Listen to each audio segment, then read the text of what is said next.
qu'il faut créer les opportunités. Ok. Et c'était une phrase d'un de mes aînés. Il disait qu'il faut toujours aller à la recherche des opportunités. Donc moi, quand je recherche quelque chose et que je veux vraiment l'avoir, et je fais absolument tout ce qui est en mon pouvoir pour avoir ce que je veux. Je savais et je m'étais préparée mentalement et psychologiquement que la recherche allait être dure. Quand je commençais à recevoir les mails de refus et tout ça, ne me disait rien parce que j'étais préparée psychologiquement à ça. J'ai beaucoup douté de moi et je pensais que je n'étais pas douée jusqu'à ce que je ne trouve en fait des matières dans lesquelles j'étais bonne. Quand des anciens camarades de classe me voient sur scène aujourd'hui, ils se disent mais à quel moment il est passé de monsieur à mesdames, messieurs. Donc je suis bègue et longtemps je ne me suis pas sentie légitime. Chaque produit raconte une histoire et dans les coulisses de ces histoires, il y a des rêves, il y a des doutes, il y a des déclics. Product Story, c'est le podcast qui parle à la rencontre de ces personnes-là qui inventent leur monde, qui transforment et qui impactent leur monde. Aujourd'hui, c'est un épisode encore spécial. J'ai Rebecca avec moi. On va encore parler en fait de son parcours et aussi voir ce qu'elle fait en ce moment. Abonnez-vous, voilà, abonnez-vous. Restez aussi jusqu'à la fin parce que j'ai vraiment une très belle annonce à vous faire. Et voilà, activez la cloche de notification et puis on est parti.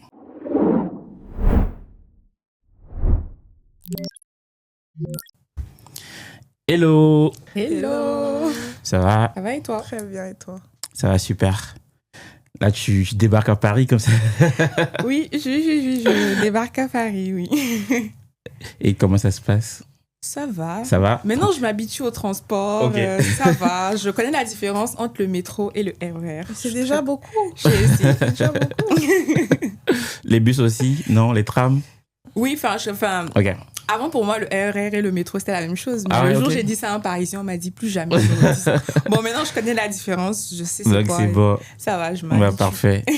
Ça va, Anaïs? Ça va. On est reparti pour un nouvel épisode avec une invitée spéciale. Exactement. Qui va nous parler un peu de son parcours, de ce qu'elle fait d'intéressant dans la vie. C'est ça. Et ça, je trouve que l'épisode d'aujourd'hui, ce que j'aime bien aussi, ça va vraiment parler aux étudiants.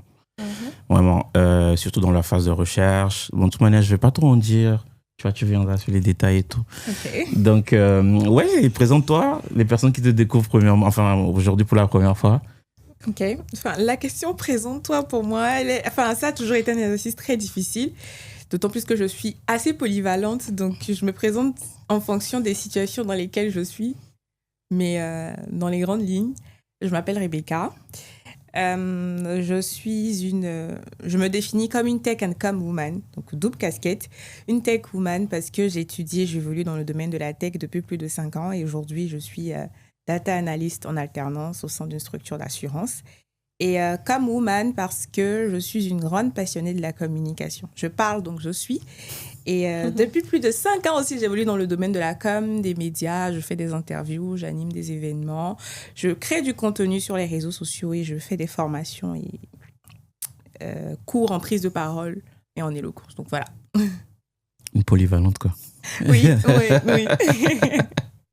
Ah bah super. Donc on va creuser tout ça. Du coup on plonge direct. Toi c'est quoi les études que tu as faites? Tu es tech and com, tu as fait des études de communication, des études de tech, voilà. Tu as fait quoi comme études? Je suis une scientifique dans l'âme. D'accord, ok. Très rationnelle, j'aime les mathématiques et tout. Ok, donc série scientifique au lycée, ok. Voilà, j'ai fait une série scientifique, j'ai fait un bac C. Ok. Et maths physique pour ceux qui ne connaissent pas. Oui, voilà, un bac orienté maths physique. Et après, mon père, il voulait pas...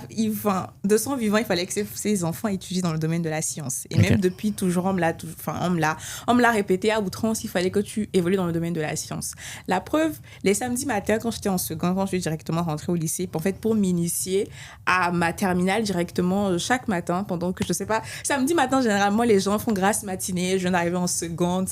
Moi, je faisais des exercices de factorisation et de développement au tableau avec mon père. Tout ça pour vous dire que j'ai vraiment grandi dans l'idée de il faut que tu fasses les maths. Et il faisait quoi ton père? Voilà. Il est ingénieur génie civil. Ok. Donc, c'est ça. Hein. L'influence, hein. Oui. Bah oui, d'une certaine manière. Les chiens font pas des chats. Ah ça oui.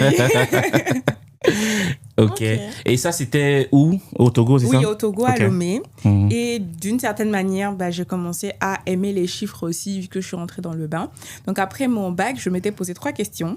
Soit je fais de la médecine, soit je fais de l'ingénierie, du coup, génie civil, mécanique, tout ça. Soit je Comme vais papa. Oui, soit je vais en informatique. Il était hors de question que j'aille dans le même domaine que mon père. Déjà que c'était très compliqué, cette affaire de sciences et tout. Si je fais la même filière que lui, je suis foutue. Il va tout le temps s'ingérer dans mes études, on est hors de question. La médecine, j'ai beaucoup d'empathie pour les gens. Je ne supporte pas de voir les autres souffrir et surtout être dans l'incapacité de pouvoir les aider ou de leur apporter une solution immédiate. Donc, en tirant à pile ou face, je suis rentrée dans le domaine de l'informatique. Et aujourd'hui, je suis très contente d'évoluer dans ce domaine-là, même si j'avoue que quand je suis rentrée dedans, ce n'était pas forcément ça. J'allais à l'école, pour avoir de bonnes notes et parce que je commençais à me faire un bon réseau d'amis et tout. Donc, la première année, c'était vraiment ça.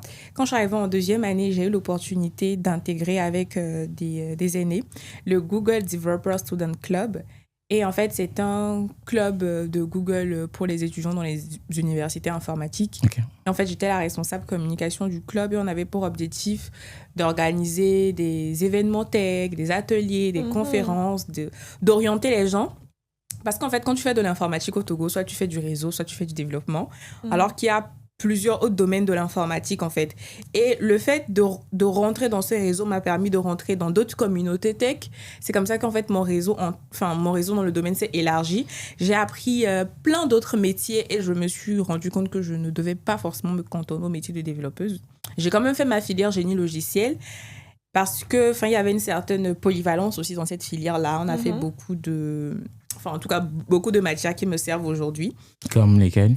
Comme tout ce qui est base de données, business intelligence, l'introduction à tout ça. Et depuis, j'ai toujours été très attachée à tout ce qui touchait de près ou de loin la data. Ça me fascine. Pour moi, c'est... En fait, à chaque fois qu'on en parle, les idées fusent. J'adonais concevoir, dessiner, schématiser, designer. En fait, réfléchir pour trouver des solutions aux problèmes des gens, mais très orientées données. Du coup, déjà, quand j'étais en 3e année, je savais d'une certaine manière que je voulais m'orienter là-bas. En plus, je recherchais un métier dans lequel je pourrais allier en fait mes compétences en business, en coordination de projet, en communication, mes compétences en tech. Donc, jusque-là, je ne savais pas ce que je voulais faire, mais je savais que je voulais faire ça. Est-ce que c'est le club Google pour les étudiants, du coup, qui a vraiment en fait naître cette passion pour la com, ou c'est quelque chose qui était déjà aussi présent avant? Non, la passion pour la com, ça a toujours été... En fait, c'était pas la passion pour la com, mais la passion pour l'art oratoire de manière générale. Jusqu'à l'époque, je ne savais pas que c'était de l'art oratoire. En fait, j'étais la voix et la petite fille qui, tous les matins, se réveille et pose son miroir et parle devant son miroir. Je jouais à la journaliste quand j'étais toute petite et je me rappelle, j'avais une faim. Je me disais, mesdames et messieurs, bienvenue dans le journal de 20h. Je pense que je devais avoir 15 ans, et je jouais à ça. Et du coup, je suis née comme ça. J'ai toujours aimé parler et puis, c'est pas...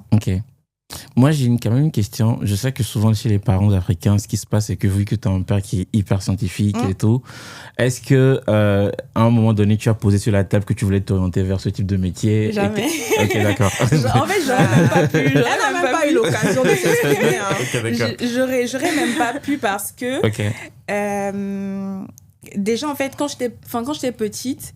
Et même à l'école, au lycée, quand on faisait les journées portes ouvertes, les semaines culturelles et tout, je me proposais des fois pour animer et tout ça. Mais, mon père était, du coup, catégoriquement opposé à cette idée-là. D'accord. Et ma mère avait pour philosophie de vie, pour vivre heureux, il faut vivre caché. Vous comprenez que les Togolais. Moi, j'ai pas trop le choix. Mais les Togolais, c'est ça, c'est la discrétion. La discrétion. C'est cette discrétion-là nous tue tellement.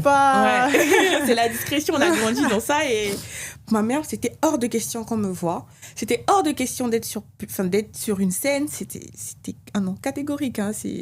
Donc, j'ai pas trop eu le choix. Mais à un moment donné, j'ai forcé, À un moment donné, je me suis dit que je pouvais plus étouffer un peu ce que je ressentais. Et comme j'ai l'habitude de le dire, la scène, le micro, le public, en fait, tout ça, c'est pas juste en fait des choses que je fais à côté, ce sont des éléments qui font partie de moi. De toi. Et quand je le fais pas, je vis pas bien. Donc à un moment donné, il fallait que ça puisse sortir. Et j'ai une question du coup, tu parlais d'art oratoire, est-ce que tu as fait des concours d'éloquence du coup? Oui, j'ai fait des concours d'éloquence. Le premier concours d'éloquence que j'ai fait, c'était en 2019. J'étais au lycée. Et en fait, on devait représenter le lycée à un concours d'argumentation poétique et de débat à l'occasion de la Foire internationale du livre de Lomé en 2019. Et en fait, au sein du lycée, du coup, on avait organisé un mini-concours pour choisir en fait les gens qui allaient représenter le lycée. Bon, j'ai rien dit à ma mère, j'ai rien dit à mon père. J'ai fait le mini-concours, on a été 2 à être sélectionnés pour représenter le lycée. Bon, bah maintenant, il fallait signer la charte et tout. Je suis partie voir ma mère. Le soir, là, bon, bah, j'ai dit, il fallait qu'on signe une charte. Elle m'a dit non. Le soir, elle m'a dit non, tu n'y vas pas, tu participes pas. J'ai commencé à pleurer. Bon, j'ai commencé à pleurer et tout parce que moi, en fait, je m'étais déjà mise vraiment à fond dans le truc et tout. Et au final, elle a accepté. J'ai participé au concours. On a gagné. Donc, il y avait 2 prix. Du coup, bah, on a rapporté les 2 prix au lycée. Ensuite, quand je suis arrivée à l'université, j'ai toujours eu la casquette de la fille qui parlait beaucoup. Donc, moi, j'ai toujours été une grande bavarde. En 2022, j'ai un bon ami qui m'a envoyé l'affiche d'un concours d'éloquence. Et coucou Helmut, si tu passes par là. Il m'a envoyé l'affiche. Il m'a dit, ah, c'est un concours de ça pourrait te plaire. Bon. J'étais jeune. Je voyais la tranche d'âge, en fait, un peu qu'il demandait. Je me disais, moi, j'ai jamais fait de concours d'éloquence en tant que tel parce que le concours qu'on avait fait au lycée, c'était un concours de débat vite fait où on avait écrit des tests, on les avait bien lus. Et on avait fait un concours de quiz littéraire. Donc, qui a publié tel roman et en quelle année. Enfin, c'était de la culture littéraire que j'avais à l'époque, que je n'ai plus aujourd'hui. Mais bon. Ok. Et du coup, je me voyais pas trop faire ce concours d'éloquence-là. J'en ai parlé à mes cousines, mes sœurs. Mes sœurs, elles ont toujours su que j'adorais parler. Du coup, elles m'ont vraiment motivée. Vas-y, inscris-toi. Je me suis inscrite. J'ai pris mes économies pour faire la formation qu'ils faisaient. Donc, j'ai autofinancé le truc. En fait, j'ai préparé mon tout premier discours. Je regardais plein de vidéos YouTube. Moi, j'ai fait les concours d'éloquence à l'époque où il n'y avait pas ChatGPT. Donc. Les amis, désolé, je vous arrête 2 secondes avant de reprendre l'épisode. On a eu un souci technique de focus sur la caméra qui me filmait principalement. Alors, il y aura certains plans où j'apparais qui seront parfois flous. Franchement, la conversation était trop intéressante pour qu'on la sorte pas. Donc voilà, on s'en excuse. Merci pour votre compréhension. Et voilà. On retourne à Rebecca. Je rédigé mes discours, je rédigeais moi-même, d'accord. Donc, j'ai rédigé. J'étais partie aux premières phases. Ça s'est très bien passé. Il y avait même d'autres candidats qui étaient venus me dire que je m'étais très bien débrouillée. En fait, c'est là que j'ai compris que j'avais un potentiel, j'avais un talent. Et j'ai continué comme ça dans le concours. J'ai fait les autres phases et tout, machin. Et en fait, comme je savais que je ne connaissais pas forcément le domaine de l'éloquence et de l'art oratoire, à chaque fois que je passais d'une étape à une autre, j'allais toujours voir des jurés, des anciens candidats, des gens en fait qui pourraient d'une certaine manière enrichir mon expertise et me donner des conseils. Donc, j'ai fait ça. Et je suis arrivée vice-lauréate, du coup vice-championne. En 2022. Félicitations. Merci. Pour une première en plus, ouais. C'est là que ma fanbase, entre guillemets, s'est créée. J'ai avec des amis de l'école qui étaient venus avec des pancartes à lire Rebecca. Ah ouais, okay. J'ai vendu 120 tickets. Jusqu'aujourd'hui, je me dis, j'ai vendu 120 tickets. Il y avait 120 personnes pour moi. Donc, si je perds, la pression était là. Mais franchement, ça s'est bien passé. Ça a été une expérience incroyable. Et c'est ce concours qui m'a vraiment lancé sur d'autres concours et sur la scène oratoire togolaise. En fait, généralement, sur ce podcast aussi, nous, on parle d'identité, comment trouver sa voix, être aligné avec soi-même, etc. Toi, en fait, de tout ce que tu entends de me dire un peu, à quel moment, parce que moi, ça m'intéresse vraiment beaucoup de savoir, enfin, tu as pu savoir, en fait, que ça m'est destiné. Est-ce que c'est parce que tu as testé d'abord et parce que tu l'as aimé? Ou c'est plus parce que, en fait, toi-même, au fond de toi, ça résonnait et tu savais vraiment que c'était vraiment ce qui était fait pour toi? Ça résonnait au fond de moi. Moi, Bon, il y a une citation de Cicéron qui dit « On ne naît pas orateur, on le devient ». Moi, je pense que je suis née oratrice. Bon, ça, c'est moi. Ok. C'est pas tout le monde, hein. Ça, c'est moi. Moi, je pense que je suis née oratrice. Parce qu'en fait, aujourd'hui, quand je retourne en arrière, c'est pas normal qu'une petite fille de 10 ans reste devant un miroir et parle exactement comme une journaliste. Pour moi, je n'ai appris ça nulle part. Le nombre de fois que je suivais le journal, même je pouvais le compter sur le bout des doigts, mais je réussissais quand même à faire ça. Donc moi, je pense que c'est vraiment inné. Mais il y a aussi des gens, à force de travailler dans un domaine, de toucher, de tester, d'essayer, ils découvrent que c'est leur voie. typiquement pour l'informatique, par exemple, j'ai découvert que j'étais douée pour ça en le faisant. Donc, ça dépend en fait des circonstances des gens et des personnes. Des opportunités aussi. Voilà. On crée les opportunités aussi. Hein. On va vers ce qu'on a envie de faire, d'une certaine manière. Ouais, d'une certaine manière. Ok. Et aujourd'hui, qu'est-ce que tu fais dans la com? Qu'est-ce que tu as fait dans la com? Tu as parlé de gérer des médias, etc. Ok. Dans la com, bon. Après, même bien avant ça, tu vis en France. Ça, c'est important quand même, je pense. Oui, je vis en France et j'ai... Ok. Genre, la transition, école d'info, venir en France déjà, est-ce que ça, c'était comment? J'étais venue en France pour faire des études d'ingénierie d'affaires informatiques de base. Ok. Parce que pour moi, c'était un pont intéressant entre le business et l'IT. Donc, je voulais faire ingénieur d'affaires IT. C'est pour ça que j'étais venue en France. Ingénieur d'affaires IT, si je dis pas de bêtises, c'est gens commercial qui vendent des solutions IT, c'est ça? Enfin, consultant, ça dépend aussi. C'est très vulgarisé, dit comme ça. Non, en fait, il y a un truc. Tu minimises. Il y a un truc que je dois dire, en fait, c'est que je faisais partie aussi de cette catégorie de personnes avant. C'est-à-dire, quand on disait commercial, ça pouvait être parfois réducteur. Mais non, les commerciaux, en fait, ça dépend de ce que tu fais. Vendre dans la tech en étant commercial, c'est vraiment, c'est pas un truc qu'on fait comme ça. Donc, ok, d'accord. Donc, non, c'est juste que je me rappelle que non. On ne discrimine pas les commerciaux. Exactement. Et surtout que les commerciaux dans la tech gagnent très bien leur vie. Ouais, donc, c'est voilà. vrai qu'ils gagnent très bien. Ouais, donc du coup, ouais. Mais à mon sens, c'est un peu plus que ça parce que, bon, c'est le métier de base d'un commercial, oui, mais tu vas aller chercher des contrats, tu vas négocier des contrats, tu vas discuter avec les gens, tu vas peser le pour et le contre entre telle solution technique et telle solution technique. Tu vas servir de pont entre l'équipe métier, entre les comptables, enfin ceux qui payent la solution, ceux qui veulent la... Enfin, c'est un métier pour moi un peu transverse, mais oui, effectivement, c'est un commercial qui vend des solutions informatiques ou qui achète des solutions informatiques. Ok. Donc, je voulais faire ça. Même ça, tu vois, je ne connaissais pas les enjeux, mais j'avais juste vu les matières. Je me suis dit, bon, ça pourrait être intéressant.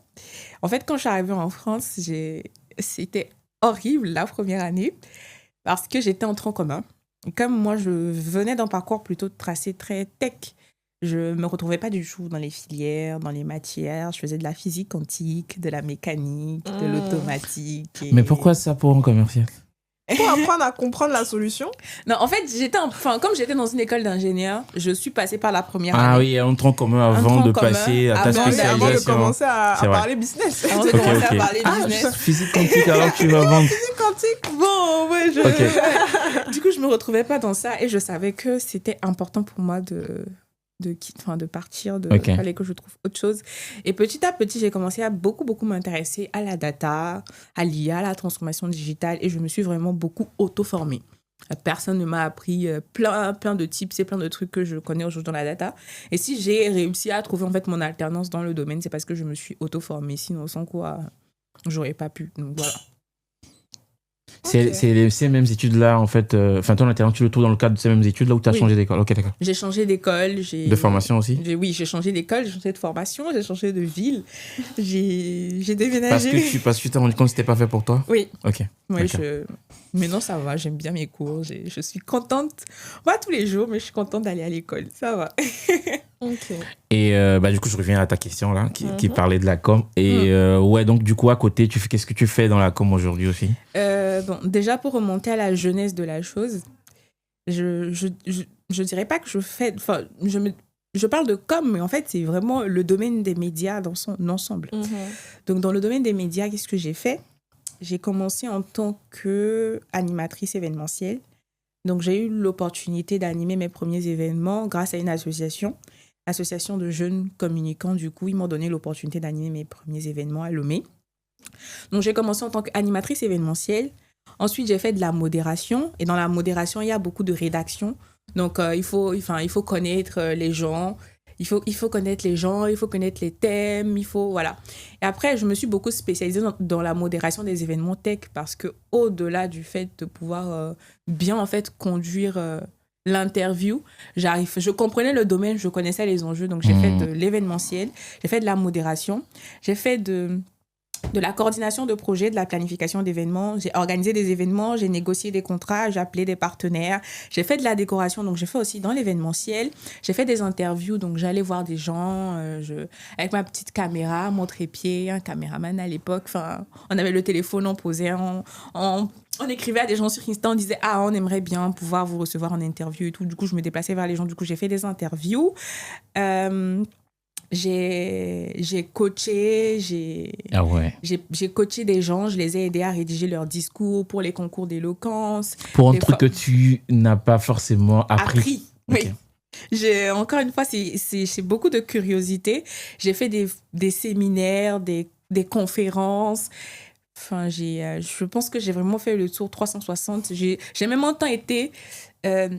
j'ai été rédactrice, j'ai été chargée de communication, j'ai été conseillère en images entre-temps. J'ai même donné des cours de français. Enfin, je pense que j'ai fait le tour. Mais ça, tu l'as fait... Enfin, je sais pas, t'as l'école à côté, je suppose. Oui. Et tu fais tout ça, en fait, sur combien de laps de temps, tous les jours, j'en sais rien. Comment tu t'organises dans une semaine, par exemple? J'ai un ami qui me demande si j'ai vraiment 24 heures dans ma journée. Non, en fait, quand tu fais des trucs par passion, tu ne vois pas forcément le temps passer. Okay. Donc, j'allais à l'école. Pour moi, c'est très important, les cours. J'allais à l'école, je révisais. Enfin, de toute façon, j'ai toujours été une grande amoureuse des bonnes notes. Donc, j'avais tout intérêt à vraiment réviser. Et j'allais à l'école toute la semaine. Et des fois, un mercredi soir, je finis les cours. Je sais qu'à 18h, j'ai un rendez-vous avec tel pour parler d'un tel événement. Des fois, on est en cours. Bon, il y a mon téléphone qui sonne. Je décroche toujours au numéro des inconnus parce que ça peut toujours être une petite enveloppe qu'on va me donner. Donc, je ne rate jamais le numéro des inconnus. Mais en France, ici, il y a beaucoup de commerciaux. Ah bon? oui, mais... J'ai pas envie de taper sur les commerciaux. Encore une fois, les commerciaux, mais... Ah ouais. Mais oui, du coup, c'était ça. Enfin, je ne me sentais pas encombrée parce que si je ne le faisais pas, j'allais m'ennuyer, quoi. Donc, c'est comme ça que j'ai aussi été un peu habituée à être acculée. Donc, quand je ne suis pas occupée, je stresse. Il faut que je sois occupée. Elle a besoin d'occuper son temps. Oui, pour moi, quand je fais rien... Tu stresses. Oui, je stresse. Il faut que je sois occupée, en fait. Donc, bon. Mais il y a des trucs quand même que tu as dit qui sont super intéressants. C'est que tu vas vers les gens. Oui. Tu vas vers les gens, tu crées les occasions, les opportunités, tu vois. Et ça, je trouve que c'est super important de ne pas simplement rester dans son coin. Ouais. Voilà, d'aller vraiment à la découverte des gens, se créer son propre réseau. Et je crois que c'est ce qui a aussi ouvert ces portes-là, en fait. Oui. Et moi, j'aimerais quand même qu'on parle de quelque chose aussi, c'est que c'est ton alternance. OK. Tu as quand même pris un peu de temps avant de trouver cette alternance-là. Est-ce que tu as eu aussi des difficultés? Parce qu'aujourd'hui, je vois aussi beaucoup de jeunes qui galèrent à trouver, que ce soit les stages de l'alternance ou même leur premier emploi. Premier job, ouais. Voilà. Et enfin, avec la crise qu'il y a actuellement, vraiment, je ne sais même pas si on est sorti de l'auberge. Mais toi, comment est-ce que tu as procédé, en fait, si tu peux peut-être aussi nous dire quels ont été aussi les points clés qui t'ont permis vraiment de pouvoir trouver, quoi. Ok, Anaïs disait un truc tout à l'heure, c'est qu'il faut créer les opportunités. Ok. Et c'était une phrase d'un de mes aînés. Il disait qu'il faut toujours aller à la recherche des opportunités. Du coup, comme tu as dit, c'est exactement ce que j'ai fait parce que moi, quand je recherche quelque chose et que je veux vraiment l'avoir, et je fais absolument tout ce qui est à mon pouvoir pour avoir ce que je veux. Donc, je savais, je m'étais préparée mentalement et psychologiquement que la recherche allait être dure. Donc, je savais, du coup, quand je commençais à recevoir les mails de refus et tout ça, ne me disait rien parce que j'étais préparée psychologiquement à ça. Mais je savais aussi que si je voulais continuer dans cette lancée, peut-être que jusqu'aujourd'hui, je continuais à recevoir des mails de refus, en fait. Donc, ce que j'ai fait, et pour me différencier du lot, c'est que je suis vraiment allée vers les gens. J'ai téléchargé des outils, des logiciels, si je peux dire ça comme ça, en fait, pour retrouver... C'est quoi les outils? Leur numéro de téléphone. Franchement, je me pour rappelle plus. scraper. Ok, ouais. Ok, d'accord. Ouais, c'était il y a 1 an, donc je me rappelle plus, mais c'était pour scraper les mails des gens qui travaillaient dans les entreprises et tout ça. Et j'ai envoyé les mails comme ça. Et pour la petite histoire, l'entreprise dans laquelle je suis aujourd'hui, j'ai fait pareil. J'ai envoyé des mails à plein de personnes et j'ai osé envoyer un mail à la DRH alors que c'est un grand groupe. Donc, les chances que la DRH tombe sur mon mail et me réponde étaient proches de 0. Donc, j'ai envoyé le mail à plein de personnes de la boîte, mais je n'avais pas de retour. Après, c'était une belle boîte, enfin, c'est une belle boîte qui a de belles valeurs. Du coup, je voulais vraiment travailler là-bas. Et un jour, la DRH, elle a fait une publication sur le recrutement. Bah, j'ai commenté, je lui ai dit que je lui envoie un mail, que mon mail l'attend dans sa boîte mail, quoi. Ah ouais, ok. Elle met des coups de pression comme ça, en direct sur LinkedIn. Mais attends, toi, un mail, quand tu l'envoies comme ça, est-ce que tu peux nous partager un peu la structure? Qu'est-ce que tu mets dans ce mail-là? Je pense que un être humain, avant d'être rationnel, il est émotionnel. Ok. Donc, et tout être humain aime qu'on le flatte et qu'on mette son là ego en là. avant. Ok. J'ai adoré votre profil LinkedIn. Vous êtes une personne formidable. J'aimerais avoir votre parcours. Quelque chose comme ça. Oui. Ouais, Voilà. ok. Donc, déjà, en fait, dans le mail, pour moi, il faut montrer à la personne que tu as de l'intérêt pour lui ou pour elle et que tu as fait attention à son profil. Et que si tu es tombé sur son profil, ce n'est pas par hasard, c'est peut-être parce que cette personne pourrait t'ouvrir des opportunités. Enfin, il faut jouer un peu sur les émotions, pour moi, c'est très important. Ensuite, se vendre, enfin, se mettre un peu en avant et tout. Mais ça reste un mail plutôt court, donc jouer sur les émotions, se mettre en avant et dire, enfin, envoyer son CV, ses coordonnées et toute autre chose, portfolio et tout qui pourrait mettre en avant son travail. Et de relancer aussi. Si j'envoie un mail dans une boîte qui m'intéresse vraiment et au bout de 3 semaines, j'ai pas de réponse, je relance. Bon, à un moment donné, je laisse tomber, mais j'essaie quand même de relancer 2 ou 3 fois avant de laisser tomber quand même. Et quand j'ai envoyé justement ce commentaire, elle m'a répondu, elle m'a dit qu'on allait me faire un retour.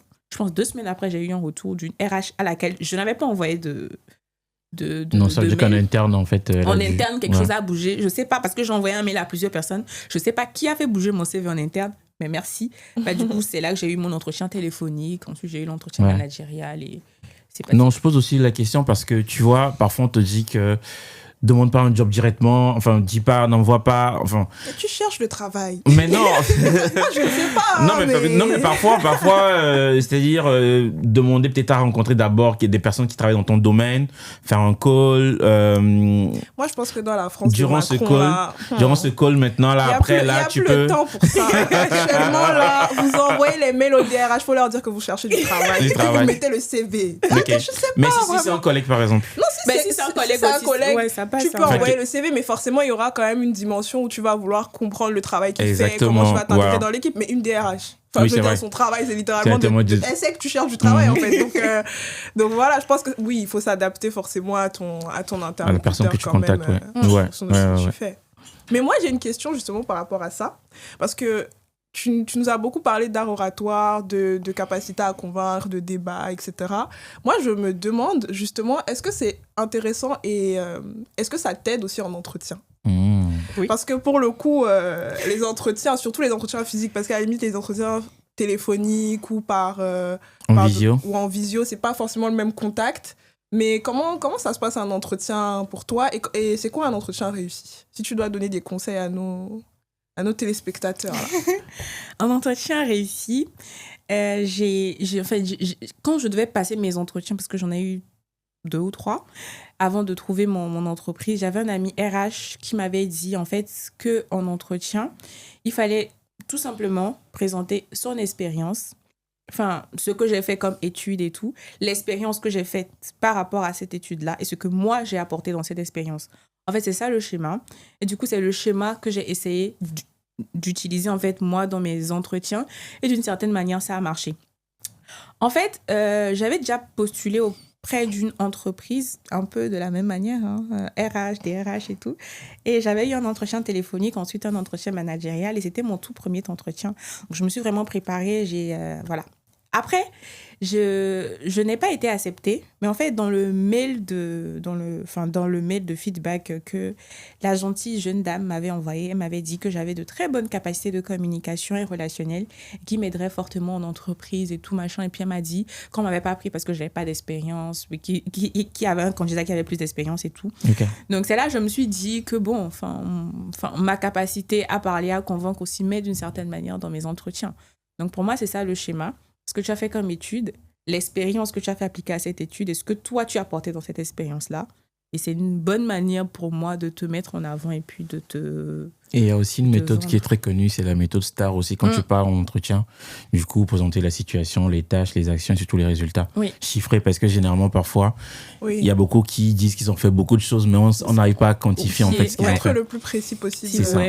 Voilà, la structure du coup. Voilà, être structuré, effectivement. Ok. Et qu'est-ce que tu penses du fait de créer un lien avec son interlocuteur pendant les entretiens? C'est très important. Parce que, bon, encore une fois, nous sommes des humains. Et tu peux être compétent, tu peux être doué. Si je ne ressens pas une certaine affinité avec toi, je ne voudrais pas travailler avec toi. Déjà que quand tu arrives dans une entreprise, tu ne choisis pas tes collègues. Quand tu as l'opportunité de choisir, tu t'assures de faire le bon choix. Donc, je pense qu'il faudrait quand même créer une certaine affinité. Donc, dans les entretiens, s'il y a des fois où il y a des blagues qui passent, s'il y a des fois où les gens rigolent un peu, moi, je pense que c'est de bonne guerre, quoi. Enfin, c'est des points en commun et puis voilà. Donc, pour moi, c'est important. Oui. Mais du coup, comme la plupart des choses que tu fais, tu ne les as pas forcément apprises, tu n'as pas fait des études, bon, enfin, à part l'informatique, est-ce que toi, parfois, tu doutes de ta place? Est-ce que tu as ce syndrome de l'imposteur? Oui. Ou tu ne te sens pas à ta place? Oui. Et le premier doute, en tout cas dans le domaine de... Déjà, on va parler d'abord de l'informatique. Quand je suis arrivée dedans, bon, des fois, moi, quand je suis arrivée en école d'informatique, je le dis toujours, je ne savais pas comment, sur un clavier, mettre un truc en majuscule. Je ne savais pas qu'il fallait cliquer sur ce bouton, ensuite c'est ça pour mettre un truc en majuscule. En gros, le shift et puis après appuyer. Quand je suis arrivée en école d'informatique, et même le jour de ma soutenance, je l'ai dit. J'ai dit ça au jury avant qu'il n'aille délibérer. Encore une fois, il faut jouer un peu sur les émotions. Je leur ai dit, mesdames, messieurs, quand je suis arrivée... Ça, c'est quoi? C'est de la manipulation? C'est de la manipulation mentale. Le jury m'a dit, est-ce que vous avez un dernier mot, madame? Non, c'est de l'influence, on va dire. Ben, je leur ai Parce dit. que la manipulation, c'est un peu trompeur. Mais pourquoi trompeur? Non, oui, parce que manipulation rime généralement avec un peu plus de tout négatif. Ouais. C'est plutôt de l'influencer. Voilà. C'est de la bonne manipulation. Bon, ok, d'accord. Mais je leur ai dit que quand je suis arrivée dans l'école, je ne savais pas comment mettre un truc en majuscule. Donc, si là, j'ai pu développer une application de streaming, c'est que tout est possible. J'ai évolué. Hein, donc, quand vous êtes parti délibérer bien. Quoi. Et la délibération, ça a donné quoi? Ça a donné un 18 sur 20. Bah voilà. On vous dit, il faut dire la vérité. Soyez authentique. Bon, n'exagérons rien, hein, parce que... Et ouais, donc, du coup, oui, tu doutes tout le temps de toi. Ouais, dans le domaine de l'informatique, déjà, quand t'es arrivé, je voyais plein de personnes coder, déjà développer. Je suis où? Mais qu'est-ce que j'ai fait là? Du coup, j'ai beaucoup douté de moi et je pensais que je n'étais pas douée jusqu'à ce que je ne trouve en fait des matières dans lesquelles j'étais bonne et que j'aimais. Typiquement, tout ce qui tourne autour des bases de données, de la business intelligence, tout ça, tout ce qui touchait de près ou de loin la gestion de projet. Pour moi, c'est des matières dans lesquelles voilà, quoi, j'étais très épanouie. Okay. Donc, à un moment donné, j'ai commencé à avoir confiance en moi dans le domaine de la tech. Et dans le domaine de la com, du coup, des médias, je suis bègue, je suis née bègue, et même aujourd'hui, je suis bègue. Donc, en étant bègue... Tu bègues toujours aujourd'hui? Oui. Tu bégayes plutôt, j'ai dit tu bègues. Oui, je bégaye, oui. Ok, d'accord, parce qu'on ne le sent même pas. Oui, parce que je l'ai travaillé, mais oui, je suis bègue, quoi. Donc, quand tu es bègue, forcément, c'est pas... Tu ne te sens pas légitime de faire un métier dans lequel on parle beaucoup. Okay. J'étais le genre d'élève pour dire une phrase... monsieur... Enfin, littéralement. Donc, quand des anciens camarades de classe me voient sur scène aujourd'hui, ils se disent, mais à quel moment il est passé de monsieur à mesdames, messieurs? Donc, je suis bègue et longtemps, je ne me suis pas sentie légitime dans ce domaine-là. Et même la première fois qu'il y a une collègue qui m'a dit, viens, tourne une vidéo, je t'invite en tant qu'animatrice événementielle. J'ai dit, oula, donc je suis animatrice événementielle. Enfin, ça m'a pris du temps pour accepter qui je suis. Mais je pense que ce qui a été aussi très important dans ma petite carrière, j'ai envie de dire, c'est la petite fanbase que j'avais, les gens qui me soutenaient, que ces gens que je ne connaissais pas, qui me disaient « Vas-y, on te soutient, qui commentent mes vidéos, tu gères, tu fais bien et tout. » Donc, je me suis dit, bon, une, deux personnes, peut-être qui me flattent, mais une cinquantaine de personnes, une centaine de personnes, ok, j'ai peut-être un truc à mettre en avant. Ça t'a donné vraiment de la force, quoi. Oui. En plus, j'ai gagné plusieurs trophées. Hein, donc bon, encore à différents types de concours, ouais. ok. Donc ça m'a aidé à me sentir très légitime dans le domaine. Qu'est-ce que tu as fait pour travailler le bégaiement, du coup? Je me rappelle, quand j'étais petite, je savais que j'aimais parler. Donc, quand je faisais des phrases ou quand je construisais des phrases, même quand je sens le bégaiement arriver, j'ai envie de parler quand même. Et le fait de forcer fait que tu bégayes beaucoup. Pour moi, c'est la base. Donc, à chaque fois, quand je vois que je veux bégayer, je me tais. Ou je ralentis. Enfin, j'ai pas fait d'astuce parce qu'on dit qu'il faut mettre des trucs dans l'eau, il faut boire j'ai rien fait. Quand je sens que je veux bégayer, je me tais, tout simplement. Et quand j'étais au CM2, je me rappelle, je lisais des tests en classe. Je lisais les études de tests et tout. À haute voix, quoi. Ouais, à haute voix, à un moment donné, je me taisais. Le prof ne comprenait rien. Je me taisais, mais tout le monde, mais lis, non? Mais moi, je me tais parce que je sais que si je continue, je vais bégayer. Ouais, genre. Donc, à force d'appliquer cette méthode, c'est fini, hein, mon bégaiement est parti. Comme ça. En fait, j'ai l'impression que t'es une douée de la nature. Mais en fait, elle s'autogérait, hein, tout simplement. Ouais, c'est ça. Elle a compris comment elle fonctionnait et puis elle a trouvé des solutions pour gérer ça. Bah, je pense oui, un peu. Ok. Et donc, voilà, du coup, même dans la com, ça a été pareil aussi. C'est-à-dire que tu sentais pas forcément à ta place, mais avec le temps. Donc, du coup, en fait, il faut se perfectionner. Oui. Faut se former, il faut continuer, en fait. Est-ce que toi, tu as des coachs que tu suis? Il y a je sais pas, tu lis des références, des choses que tu fais dans ton domaine? Bon, quand j'étais à Lomé, dans le domaine de la com, du coup, il y avait des maîtres et des maîtresses de cérémonie que j'aimais bien. Et j'allais des fois à des événements juste pour les rencontrer ou juste pour voir leur manière de présenter et tout. Comme ça, je pourrais m'en inspirer. À telle enseigne que, même quand j'ai le dos tourné, à n'importe quel événement populaire, quand j'entends la personne dire « Mesdames, messieurs, bonjour », je sais qui anime. Okay. Parce que je les ai tellement écoutés, donc voilà.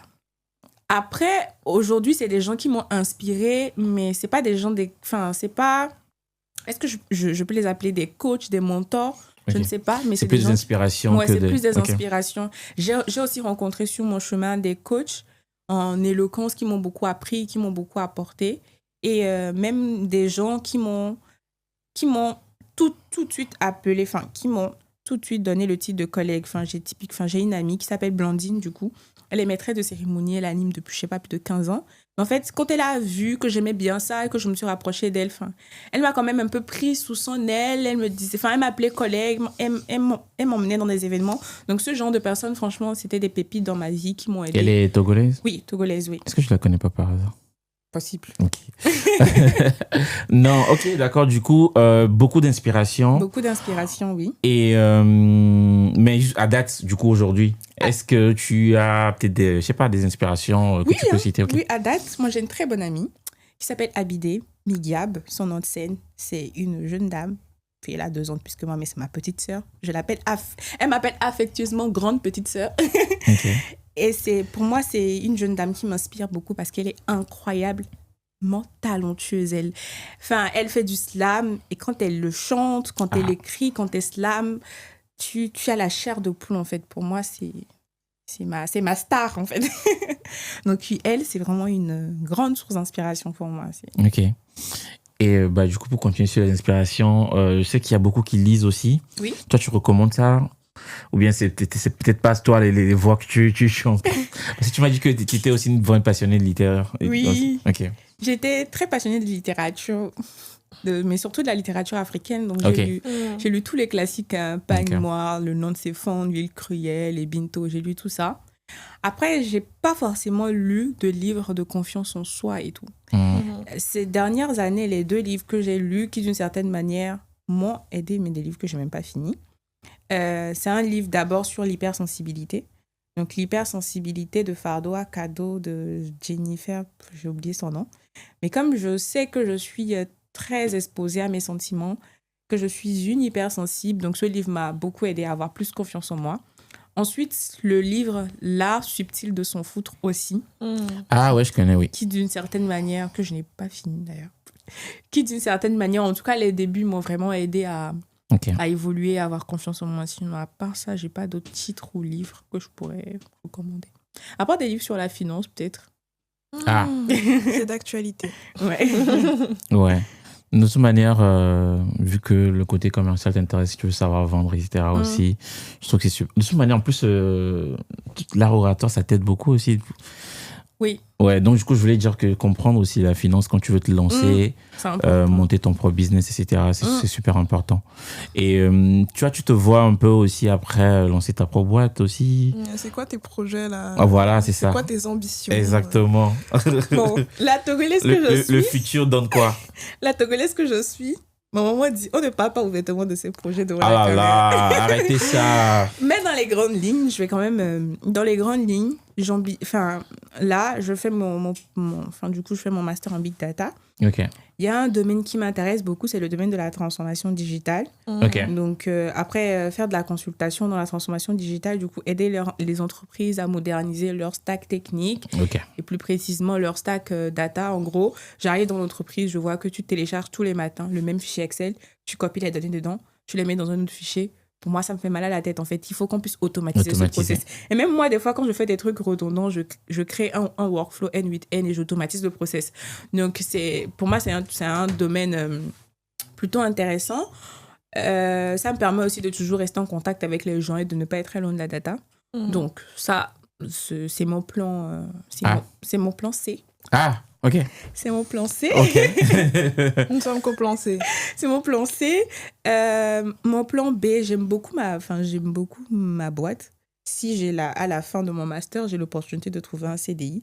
Sachant que c'est pas forcément dans la même direction parce que j'ai envie de voir autre chose, mais comme je suis data analyst, data engineer, je peux bouger en fait. Donc, je peux bouger, aller dans une autre direction et tout, voir autre chose et grandir en expérience, surtout qu'on a l'habitude de dire qu'il faut 2 ans, 3 ans d'expérience, c'est compliqué de trouver du travail.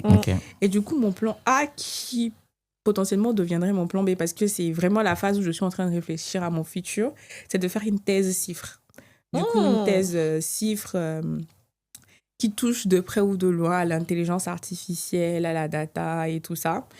Et avoir un projet que je développe en fait dans une entreprise. Donc, du coup, être en CDD dans une entreprise, travailler sur un projet de recherche à eux, et moi à côté faire ma thèse et ma recherche. Mais bon, je sais aujourd'hui que c'est très important d'avoir de l'expérience professionnelle et que des fois, l'expérience a plus de poids que le diplôme. Donc, je continue de réfléchir. Donc, il y a de fortes chances que je finisse après un CDI. Et qui sait, pourquoi pas demain, je pourrais renouer avec mon rêve d'être appelé docteur. Je pense que c'est pas un rêve inatteignable. Tu peux entrer en CDI et ensuite faire des chiffres. Hein, c'est pas... D'ailleurs, même, est-ce que tu coaches des gens qui veulent, en fait, je sais pas, devenir éloquent? Oui. Tu as un truc vraiment très structuré, normé aujourd'hui? Structuré, normé, non, parce que quand c'est des projets par... c'est le monde fait la pub, hein, il faut parler. Oui. Quand c'est des projets par passion, c'est compliqué d'être... en fait, de cadrer ça. Mais oui, je forme et j'aide toutes les personnes qui veulent grandir en éloquence, qui veulent apprendre à parler pour convaincre, parler pour plaire, mais aussi parler pour séduire. Donc... Il n'y a pas eu une édition Saint-Valentin, là, on a loupé quelque chose. Donc oui, aujourd'hui, pour me contacter, il suffit de m'écrire principalement sur mon Instagram. Okay. Sur mon Instagram ou mon LinkedIn ou mon TikTok, peu importe. Et puis, je réponds à travailler ensemble. Je pense que la particularité de ce que je fais, c'est que je suis vraiment très focus sur la personne que j'ai en face. Du coup, je prends le temps de vraiment comprendre les besoins de la personne, comment la personne apprend, quel type d'orateur tu es. Est-ce que tu es plus dans la rationalité, donc avec les chiffres? Est-ce que tu es plus dans les émotions? Du coup, je saurai comment te guider. Donc, l'année dernière, par exemple, je sais que j'ai accompagné un ingénieur qui était passionné de sciences politiques, du coup, il voulait apprendre à faire des débats politiques. Un médecin qui avait besoin d'aide parce qu'il voulait faire sa soutenance. C'est une étudiante dans son lycée qui voulait apprendre à faire des concours d'éloquence l'année prochaine pour représenter son lycée à un concours d'éloquence. J'ai travaillé avec différents types de profils, justement, qui me permettent aussi, moi, d'enrichir mon expérience en tant que formatrice, du coup, l'année dernière, en 2025. Et bon, contactez-la. Hein. Contactez-moi. Hein. Contactez-la. Elle répond. En plus, je suis bègue. Et si bègue peut faire ça, imaginez ce que je peux faire avec vous. Hein. Voilà. Écoute, on est vraiment à la fin. Oui. C'est très vite passé. Nous, on a un rituel un peu à la fin. Donc, on essaie de répondre aux questions, enfin, à la question plutôt de l'invité précédente. Oui. Et voilà, de répondre, enfin, de demander aussi, de poser à ton tour, en tout cas, à l'invité le prochain invité. Ouais. Et la question de Marie-Céleste, du coup, pour toi, c'est qu'est-ce que tu essaies de résoudre dans le chapitre actuel de ta vie, voilà. Ok. Je pense que mon plus gros combat aujourd'hui, c'est lié à mon hypersensibilité. Ok. Je suis hyper sensible, hyper stressée, hyper tout ce que tu veux. Donc, je suis vraiment dans de fortes émotions. Et des fois, je me sens de trop, en fait, dans les conversations avec les gens. Des fois, je sens qu'on me marche sur les pieds parce que je suis trop gentille, trop présente, enfin, trop tout ce que vous voulez. Et même quand c'est de la jalousie, de la colère, c'est toujours de trop pour moi. Donc, mon hypersensibilité, bon, j'ai lu un livre qui me dit que ce n'est pas un fardeau, mais pour moi, à l'heure actuelle, c'est un fardeau parce que ça me pourrit la vie, littéralement. Donc, j'essaye de... Comment ça se manifeste? Genre, tu prends tout à cœur? Je prends vraiment tout à cœur. Je suis susceptible. Plus, stressée tout le temps, enfin... En fait, c'est un couteau à double tranchant parce que je m'émerveille devant les petites choses. Je suis très contente pour les gens, très impliquée dans la vie des gens. Je suis tout le temps joyeuse, mais aussi je pleure. Enfin, c'est vraiment du trop, peu importe que ce soit une émotion positive ou négative. Donc, pour moi, aujourd'hui, c'est une charge. Ça me pèse, en fait. Parce que dans le commun des mortels, surtout dans un monde aussi capitaliste que le nôtre, c'est compliqué d'être profondément humain. Parce que je suis profondément humaine. Et j'essaie de doser ça, de travailler dessus et faire la part des choses. Donc, voilà. En tout cas, on te souhaite de trouver la clé. La clé vraiment pour résoudre cette problématique. Et il y a une chose aussi qu'on fait, c'est que les personnes qui t'inspirent, bon, t'en as déjà un peu parlé. S'il y a peut-être 2 jeunes ou bien 2 personnes dans ta vie que tu veux dédicacer là, est-ce que tu as des noms qui te viennent? Voilà, pour envoyer de la force. Dans ce qu'ils font? Ouais, et ou même qui a peut-être façonné toi aussi ton caractère, ton parcours. Mais c'est encore ma sœur, hein. Ma sister. Ta sœur? C'est quoi son prénom? Non, mais je voulais parler de ma copine, non, je parlais. Ah, d'accord, ok. Je pense que j'ai encore parlé d'elle. Enfin, parce que du coup, sur le coup, il n'y a que, en tout cas, un jeune qui, à un moment donné, m'a aidé ou qui m'a inspiré ou qui m'a accompagné. Je pense que c'est Abidé. Hein. C'est Migab. Okay. En tout cas, on te salue, Abidé. Coucou, Migab. On est à la fin. Je sais pas si tu as un mot de fin, Anaïs. Je pense qu'on a dit l'essentiel. Du coup, moi, j'ai un mot de fin. Ok. Merci beaucoup à vous pour l'invitation. En tout cas, je suis très contente de vous voir sur les réseaux. Je suis très contente d'avoir la cloche de notification quand Prodostory a publié. Franchement, je vous souhaite beaucoup de courage. Hein. Oui, je suis une fidèle abonnée à la chaîne YouTube, à la page Instagram et TikTok. Je suis abonnée partout. Et je vous envoie beaucoup de courage, de soutien, parce que je sais au grand combien c'est difficile, c'est pas facile. Donc, j'espère que vous allez continuer à nous produire des contenus de qualité. Et puis, voilà. Merci. On espère. En tout cas, merci beaucoup. Mais ça nous fait chaud au cœur aussi de recevoir des commentaires comme ça. Donc, voilà. On aura l'occasion de voir ce que la suite nous réserve. Ouais. Et du coup, j'en profite aussi. C'est qu'on a de très belles choses qui arrivent. Et donc, le format Prodostory va évoluer. J'en profite aussi pour parler vraiment à nos abonnés et ceux qui nous suivent. Donc, en gros, c'est toi qui clôture le dernier épisode de Prodostory. Ok. Voilà, on va dire ça comme ça. Et restez juste abonnés parce qu'il y a des très belles choses qui arrivent. Donc, abonnez-vous. Il faut leur dire de s'abonner. Abonnez-vous, activez la cloche de notification parce que de très belles choses arrivent. En tout cas, on revient très vite et puis voilà pour vous faire les très belles annonces. Bon, merci à toi, merci Anaïs. Merci. Ciao.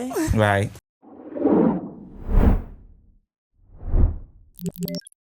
Bye.